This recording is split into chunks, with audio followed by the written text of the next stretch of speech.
டெல்லியில் மர்மமான முறையில் உயிரிழந்த ஜவஹர்லால் நேரு பல்கலைக்கழக மாணவர் முத்துகிருஷ்ணனின் உடல் சற்று முன்பாக அவரது சொந்த ஊரான சேலத்திற்கு வந்தடைந்தது. இதுகுறித்த கூடுதல் தகவல்களை நமது சேலம் செய்தியாளர் ரியாஸிடம் கேட்கலாம். ரியாஸ், முத்துகிருஷ்ணனின் இறுதிச் சடங்குகள் எப்போது நடைபெறுகின்றன? அது தொடர்பான தகவல்களை பதிவு பண்ணுங்க. வணக்கம் சரண்யா. கடந்த திங்கட்கிழமை டெல்லியில் இருக்கிற ஜவஹர்லால் பல்கலைக்கழகத்தில் மர்மமான முறையில் உயிரிழந்த மாணவன் முத்துகிருஷ்ணனுடைய உடல் அவருடைய சொந்த ஊரான அரிசிபாளையம் பாவேந்த தெருவில் இருக்கிற அவர் வீட்டுக்கு வந்து தற்போது கொண்டு வரப்பட்டிருக்கு. சரியாக 6 மணி அளவில் ஆம்புலன்ஸ் டெல்லி, அதாவது சென்னையில் இருந்து ஆம்புலன்ஸ் மூலியமாக எடுத்து வரப்பட்ட அவருடைய உடலானது தற்போது அவருடைய வீட்டு அருகே இங்கே வைக்கப்பட்டுள்ளது.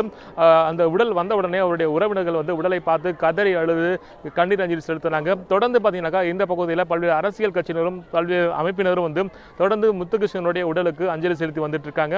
இந்த நிலையில் இன்னும் சற்று நேரத்தில் மாவட்ட ஆட்சியர் சம்பத் அவர்கள் அவருடைய உடலுக்கு மரியாதை செய்வதற்காக வருகை தரவுள்ளார். அதே போல பல்வேறு அரசியல் அமைப்பினரும் தொடர்ந்து வந்து முத்துகிருஷ்ணனுடைய உடலுக்கு வந்து இங்கே மரியாதை செய்து வந்துட்டு இருக்காங்க.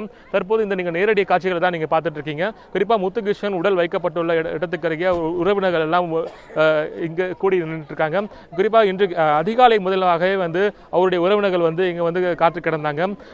இந்த உடல் வந்த உடனே உடலை பார்த்த உடனே அவர்கள் வந்து கதறி அழுதாங்க.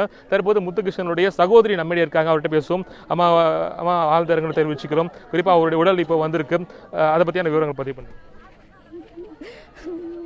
சார். நம்ம தற்கொலைலாம் பண்ணிக்கல, சரிங்களா? அவர் ஒன்றும் கோலையெல்லாம் கிடையாது. ரொம்ப போல்டு டைப்பு, ரொம்ப தைரியசாலி. எங்கள் ஃபேமிலிக்கு அவன் தான் தைரியமே சொல்லுவான், சரிங்களா? அப்படிப்பட்ட கோலையான முடிவெல்லாம் எங்கள் அண்ணன் எடுக்க மாட்டான். எங்களை வந்து 5 வருஷமாக பிரிஞ்சு ஆஸ்திரேலியா தங்கி தான் சார் படித்தான். அவனுக்கு வந்துட்டு இந்த மாதிரிலாம் ஒரு சோதனை வராது சார். அவன் யோசிச்சுலாம் இந்த மாதிரிலாம் பண்ண மாட்டான் சார். அவனே இந்த முடிவுலாம் எடுத்திருக்க மாட்டான் சார். அவனை யாரோ மோட்டிவேஷன் பண்ணியிருக்காங்க, இல்லை அவன் கூட பின்னாடி யார் இருக்காங்கன்னு தெரியல சார். அவனை யார் தூண்டி விட்டாங்கன்னு தெரியல. அந்த தூண்டி விட்டவங்களும் கண்டுபிடிக்க மாட்டேங்கிறாங்க. யார் கூட்டிட்டு போனாங்கன்னு அதுவும் பார்த்து சொல்லவே இல்லை சார். அந்த போலீஸ் டிபார்ட்மெண்ட் யார் கூட்டிட்டு போனாங்கன்னு விசாரிச்சாங்களா? விசாரிக்கவே கிடையாது. தலித் மாணவனா தற்கொலை மட்டும்தான் செய்வானா? அவனுக்கு வேற எந்த ப்ராப்ளமும் இருக்காதா? தொடர்ச்சியா சரண்யா பார்த்தீங்கன்னாக்கா இந்த மாணவனுடைய மரணத்தில் சந்தேகம் இருப்பதாக தெரிவிக்கிறாங்க. குறிப்பா நீதி விசாரணை வேணும் சொல்லி தொடர்ந்து வலியுறுத்தி வந்துட்டு இருக்காங்க. இந்த நிலையில் தற்போது டெல்லி ஜவஹர்லால் நேரு பல்கலைக்கழகத்தில் அவருடன் இணைந்து அதாவது படித்த மாணவர் விஜய் அமித்ராஜ் நம்ம இணைஞ்சிருக்காரு. சார், நீங்க சொல்லுங்க, இவருடைய மரணத்தில் எந்த மாதிரியான சந்தேகங்களை எழுப்பியிருக்கு? முதல் சந்தேகம் அப்படின்னு பார்த்தோம்னா, அவரோட திங்கட்கிழமை 13/3/2017 அன்று மாலை மதியம் 3 மணி அளவில் அவர் இருந்த நிலை வந்து மிகவும் வந்து ஒரு மிகப்பெரிய சந்தேகத்தை ஏற்படுத்துது. அது ஒன்று. மற்றொன்று என்னென்னா, அவர் அங்கேருந்து யார் கூட்டிகிட்டு போனாங்க, ஏன் கூட்டிகிட்டு போனாங்கன்றது ஒரு மிகப்பெரிய கேள்வியாக இருக்குது. இதுவரையும் வந்து பல்கலைக்கழக நிர்வாகம் சார்பாக துணைவேந்தர் எந்த ஒரு அறிக்கையும் வெளியிடவில்லை. அவர் துறை சார்ந்தும் எந்த ஒரு அறிக்கையும் அதை குறித்து வெளியிடவில்லை. அது ஒன்று. மற்றொன்று, ஏன் முத்துகிருஷ்ணன் மரணித்த பிறகும் 15ஆம் தேதி 14/3/2017 மாலை 7 மணி அளவில் கம்ப்ளைண்ட் ஃபைல் பண்ணதும் இது பண்ணுறோம். டிசிபி மணிஷ் சந்திரா அவர் தான் ரிசீவ் பண்ணுறாரு, அந்த கம்ப்ளைண்ட்டை ரிசீவ் பண்ணுறாரு. யார் மூலிமா? தகப்பனார் மூலிமா ரிசீவ் பண்ணுறாரு. மாணவர்கள் கொடுத்த கம்ப்ளைண்ட் எல்லாமே சேர்த்து அதுக்கு வந்து காலையில் வந்து கொடுத்துருவோம், உங்களுக்கு வந்து எஃப்ஐஆர் காப்பி கொடுத்துருவோம் அப்படின்றாங்க. ஆனால் எஃப்ஐஆர் காப்பி கொடுக்கல. ஏன் கொடுக்கல? அதன் பிற்பாடு 15 மாலை 15 மதியம் 1:30 கிட்டத்தட்ட 2 மணி ஆகிடுச்சு. 2 மணிக்கு மேலே தான் வந்து எஃப்ஐஆர் காப்பியை கொடுக்குறாங்க. ஏன் இந்த காலதாமதம்?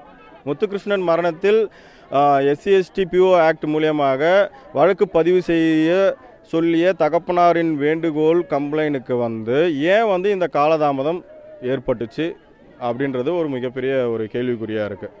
மற்றொன்று என்னன்னு பார்த்தோம்னா,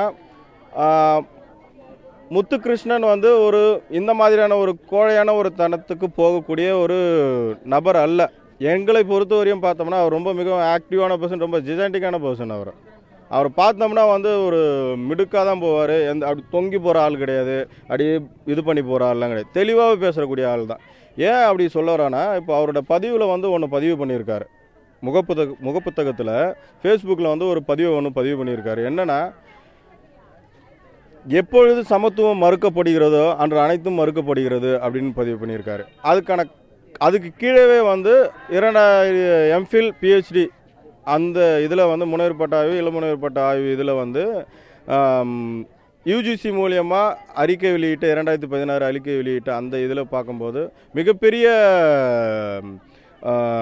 இடஒதுக்கீடு சீட் குறைவு வந்து அதிகமாக இருக்குது. அதுவும் வந்து இவர் துறை சார்ந்து பார்க்கும்போது இவருக்கு ஏற்பட்ட நெறியாளர்கள் மூலமாக ஏற்பட்ட கருத்து முரண்பாடுகள் இதை வச்சு பார்க்கும்போதும் வந்து ஏன் வந்து ஒரு தலித் மாணவன் வந்து ஊடகங்களில் பரவிக்கிட்டு இருக்க தவறாக பரவிக்கிட்டு இருக்க செய்தி வந்து ஒரு தலித் மாணவன் இறந்தால் அவன் வந்து தற்கொலைக்கு தான் செஞ்சுப்பான், அவனுக்கு வந்து மன உளைச்சலால் தான் செஞ்சுக்கிட்டான். இன்னொன்று வந்து என்ன சொல்கிறாங்கன்னா அவனுக்கு வந்து அடுத்த கட்ட பதிவை வந்து என்ன பதிவு பண்ணுறாங்கன்னா இப்போது சமீபத்தில்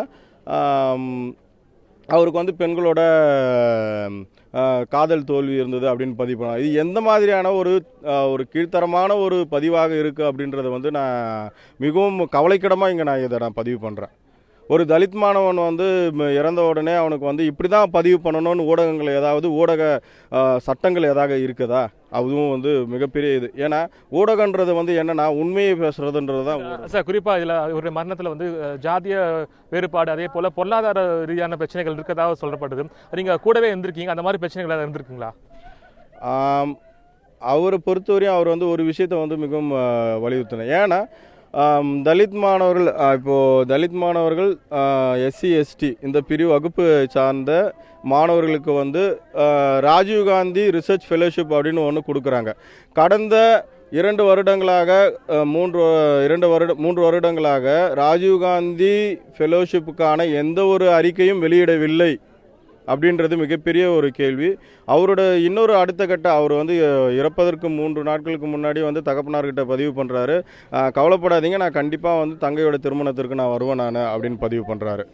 அதுவும் வந்து அவரோட ஆக்டிவிட்டீஸ் எல்லாமே பார்த்தோம்னா ஹைதராபாத் பல்கலைக்கழகத்தில் பார்க்கும்போது ரோஹித் வெமுலாவோட மரணத்தின் தொடர்பாக மிக முக்கிய பங்கு வகிக்கிறார் அங்கே. அதுக்கப்புறம் பல்கலைக்கழகம் யூஜிசி ஜவஹர்லால் நேரு பல்கலைக்கழகம் வந்தும் யூஜிசியை எதிர்த்து போராடி 2016 அந்த மே 2016 அவங்க வெளியிட்ட அறிக்கையை வந்து எதிர்த்து போராடி முன்னிலையிலிருந்து பாப்சா சார்பாக முன்னிலையிலிருந்து அதை வந்து போராடக்கூடிய ஒரு மனிதர்.